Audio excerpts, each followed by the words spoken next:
WTF for WrestleMania. Caught blotting by Mom while wanking at King. Get out your room, pop all your spots and see. I'm just a sick guy, you are a dirty mug, 'cause I'm wanky P, you will see. A wanky P with clickbait D. Where the filthy marks go doesn't really matter to me. The wanky P. Virgin, you are a mark.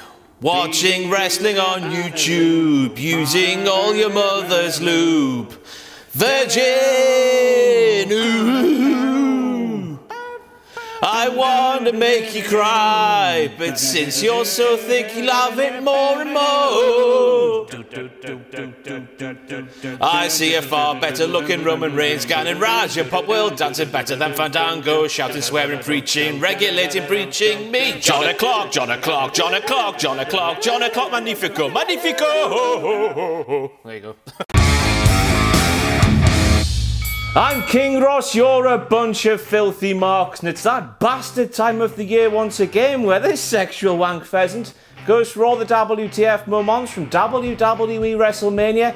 And as you know, with Papa Viers, I don't normally bother with the pre-show, but I was there, I saw it live. There's only one WTF moment worth mentioning. Mojo f***ing Rawley. WWE or the Illuminati confirmed. Shane McMahon out wrestling AJ Styles. A flippy move of sorts counted into a triangle choke of sorts. I'm asking one question, motherfuckers. When did WCPW original Zack Sabre Jr. dye his hair grey, start wearing baseball attire, and start dancing like a nonce on speed? That's right, Shane McMahon stole that little sequence with AJ Styles directly from Zack Sabre Jr., you naughty little bastard. It's Otunga time, you dicks. Here we have a direct quote from David Otunga, who said, "Can we just take a moment? Our commissioner has just done a shooting star press." He didn't, because he missed.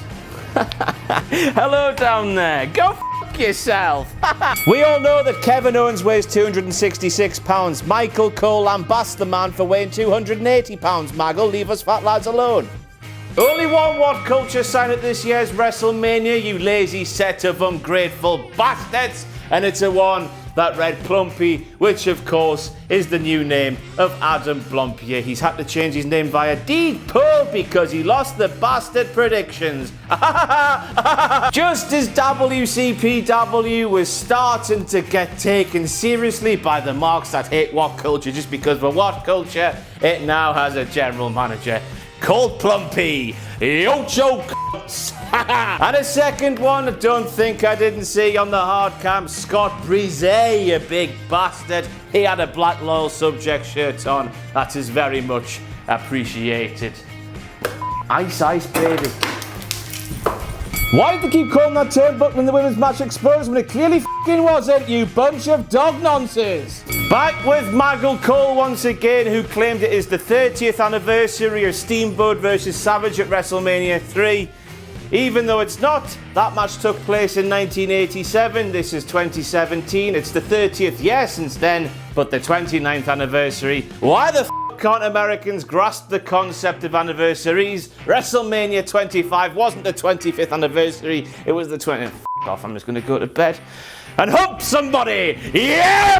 The Hardy Boys return to WWE, yeah! Whoa! WTF, but they don't appear to be broken. Ah, nerve, bollocks, ah. Anyway, the Hardy Boys are Raw Tag Team Champions in 2017, which is another big WTF moment. But another WTF moment is the fact that this is another breakout success for a WCPW original over this WrestleMania weekend. First we had Big Damo, Killian Dane NXT, getting a pinfall victory, then appearing in the Andre Memorial Battle Royal. Then we have Drew Galloway, the WCPW champion, getting picked up by NXT. And now we have Brooke and Matt Hardy, my boys you can see there, appearing at WrestleMania and winning the tag team titles. Water a bit cold in there, body lad? Oh, hi there. Just doing the ironing, getting these ready for SmackDown tomorrow night. Next up, we have Michael Cole, who claimed that Seth Rollins was taking no precautions while Seth Rollins was sat there on the injury table having bear strapping applied to his injured knee. He had more tape on that bastard knee than bastard ring ropes do, Michael. He was taking every precaution. He was taking no chances, you dog nonce. Wasn't Triple H's entrance incredibly stupid? He didn't just have security men walking out with them, he had them on police bikes with the sirens and everything. He's like he said to Goldberg, "Oh Bill, yours can just walk, but mine go on bikes with the sirens and they're just better than yours, Bill." And all that malarkey. And while doing this, Triple H, the man with the 3 H's, had the audacity to come down to the ring on a f***ing tricycle like an infant. And on said tricycle, he rolled down to the ring, round the ring, and a little bit back up the ramp like the Undertaker did, making Triple H at WrestleMania 33 the American Dadass, the Undertaker. You can take that one to the bank, but always just credit me because I made that up. I'm very good, me, very good. Just sanitising this area down because Hobo Joe slept here last night. A f***ing disgusting little man. Unsanctioned match, anything goes. Boss man gives Seth Rollins a flaming stick. Rollins decides to leave that stick at the top of the ramp instead of going down to the ring, dropping Triple H's drawers and shoving it straight up his Cabriolet. What a feckin' Egypt! Guys? Okay. No. We're going for food now. No, the marks need jerk off material, so you know. That's cool. Oh, Joe, get some more food. Yes!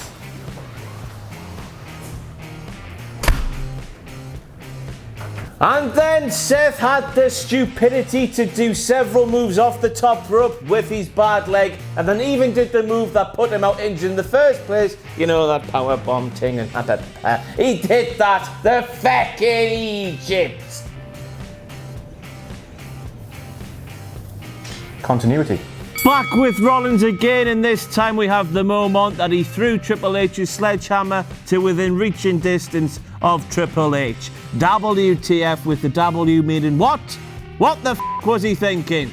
Although I suppose this isn't really a WTF moment when you consider that Triple H and Seth Rollins, they are pedigree chums. You love it!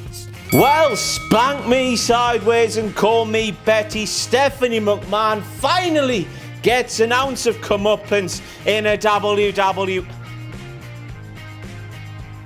Hobo Joe, what are you doing, Hobo Joe? That's my change, Hobo Joe. Put the change down. Put it down. Come on then. You want it, do you, Joe? You want it, do you, Joe? Wabadoo! Wabadoo! The lady balls. Oh, those fucking lady balls. They are dead, dead, dead, dead, dead! Yeah, go on. However, it's quite a poignant moment. As we all know, Stephanie doesn't get a comeuppance all that often. She took a spear from Roman Reigns last year at Mania 32. She got blarted in the face by Xavier Woods. Oh, no! She got covered in champagne by The New Day. And now she's had this, so it's a long time away before she'll be getting something done up her arse again. What the fuck going on? Now then, the stuff that Bray Wyatt did with the things in the ring, the worms and the maggots and all that, that was not scary. That just showed this sexual wank pheasant, who is currently having a shite, 2 things. It showed that Bray's a massive fan of the Willy Wonka segment where they're going through the tunnel and there's all sorts of shit going on. And it also shows that Bray Wyatt can work a projector. Not as scary now, is it? Let's rub me cabriolet. This is how I bathe. Next, we move on to the placing of the SmackDown Live Women's Championship match. We've had the Women's Revolution, it's turned into an evolution, and now it is devolving because the Smack Diddly Down Live Women's Championship match was put in no man's land before the main events. It's almost as if WWE was saying, go for your piss, lads, point your purses towards the porcelain. There's not much to see here. Next we have the sign that said Roman is a Holocaust denier. I'm stood here thinking, how do I make a Holocaust joke okay for these videos?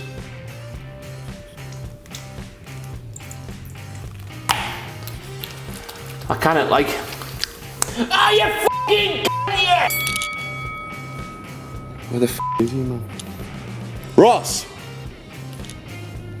Ross! Where the f on? Ross!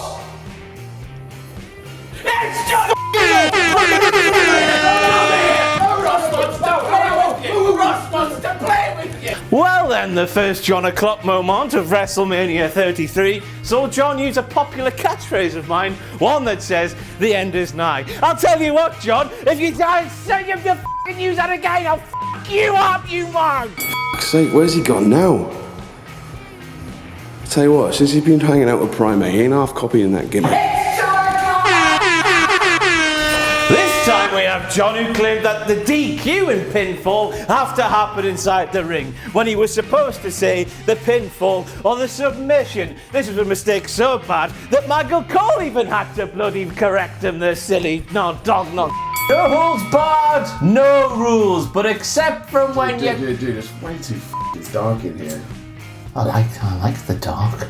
Well, that's pretty that ain't working. F*** it, just do it. As I was saying, Chris, you big old DN, we all know what that means now, don't we? No rules, no holds barred, except from when you touch the rope, though. It's not 1997. We can't be seen as too hard. It made no fucking sense. Just cooking some eggs, ready to fart next to JBL tomorrow. Anyway, Camping World, you set of bastards, with your drink called It's John O'Clock ... Margarita. Where the fuck are my royalties, you bunch of hacks? That is my catchphrase and the intellectual property of me and nobody else. Not even WhatCulture own that. It's mine. I came up with it. Give me money. I want the money. You don't do that to me. You don't take the pig. Well, this is better than John and Nikki's proposal, isn't it? This is my favourite show. But a defeat, which is the old school thing to do in your last ever match, leaving all of his kit in the ring, doing a sexy little striptease for all of us at WrestleMania 33, and the fact that he planted a massive lip lock on his real-life wife, Michelle McCool, giving us the proverbial kayfabe killer on the WWE Network. The Undertaker has retired. Maybe. Probably. Maybe. Maybe. The 27-year dynasty is maybe over. It might be. I hope it's not over. Let it be over, man. Kevin Dunn certainly saw me coming, because from the Raw Women's match onwards, there was either a red light or a blue light in this sexual wank pheasant's eyes. It was blinding. Kevin, you bastard. But the joke's on you, Kevin, because I didn't even pay for me ticket for WrestleMania. WhatCulture did. I got it for free. I was just happy to be there. So stick it up your Cadbury alley, will you? Time for Ross's roundup. For me, this WrestleMania was fantastic. Bare moments, fantastic action, a really good show with something for everybody. However, this show for me was really symptomatic of you filthy marks out there, because there was a lot of premature blarting. What I mean by that is, a lot of matches ended way earlier than it felt they should have. It felt like there should have been more in certain matches. Maybe Kevin Owens, Chris Jericho, Triple H, Rollins aside, the rest of them felt way too short. It's almost as if WWE on Wednesday or Thursday realised, me, we've got 10 matches in the main show. That's a bit too much, even for 5 hours. We've got to fit Pitbull in. F off, Pitbull. That's it for all your WTF moments from WWE WrestleMania 33. I've been King Rat. Kiss me arse. I'm going to sleep before rar. Hi again, wrestling fans. Matt Stryker here, and I'm excited to finally announce the brackets for the Pro Wrestling World Cup 2017 from the Mexican qualifiers. Penta El Zero M versus Phoenix. El Ligero versus Drago. Rey Mysterio versus Alberto El Patron. Juventud Guerrera versus El Hijo de Dos Caras. Tickets to see the explosive action live April the 30th at the Coventry Sky Dome in England are available exclusively at ProWrestlingWorldCup.com.